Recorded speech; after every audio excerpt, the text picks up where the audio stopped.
उपराष्ट्रपति चुनाव में इंडिया ब्लॉक के उम्मीदवार बी सुदर्शन रेड्डी को हार का सामना करना पड़ा।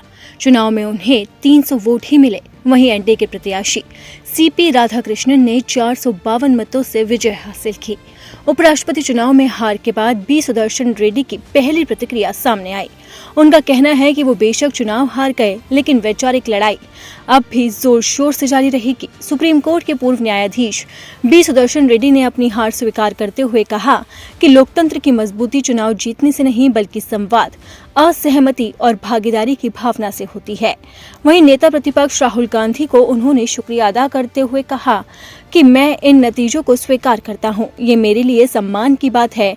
संवैधानिक नैतिकता, न्याय और प्रत्येक व्यक्ति की गरिमा जैसे मूल्यों ने जिंदगी में मेरा मार्गदर्शन किया और मुझे उन्हीं मूल्यों के लिए खड़े होने का मौका मिला। बी सुदर्शन रेड्डी ने उपराष्ट्रपति सीपी राधाकृष्णन को भी जीत की बधाई दी। आपको बता दें कि अकाली दल, बीजेडी और बीआरएस समेत कुछ पार्टियों ने उपराष्ट्रपति चुनाव का बहिष्कार किया था।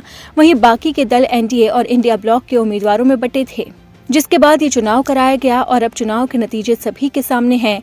एनडीए के प्रत्याशी सीपी राधाकृष्णन ने 452 मतों से जीत हासिल की है, जबकि विपक्ष के उम्मीदवार बी सुदर्शन रेड्डी को हार का सामना करना पड़ा है। आपको बता दें कि राज्यसभा सचिवालय के अनुसार कुल 781 सांसद इस चुनावी प्रक्रिया में हिस्से में थे।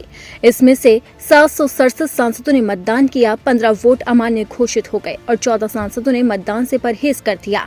इसमें बीजू जनता दल के 7 सांसद, भारतीय राष्ट्रीय समिति के 4 सांसद और शिरोमणि अकाली दल का 1 सांसद शामिल है, जबकि पंजाब के 2 निर्दलीय सांसद भी इसमें शामिल है। उपराष्ट्रपति चुनाव में डाले गए 15 वोट अमान्य पाए गए।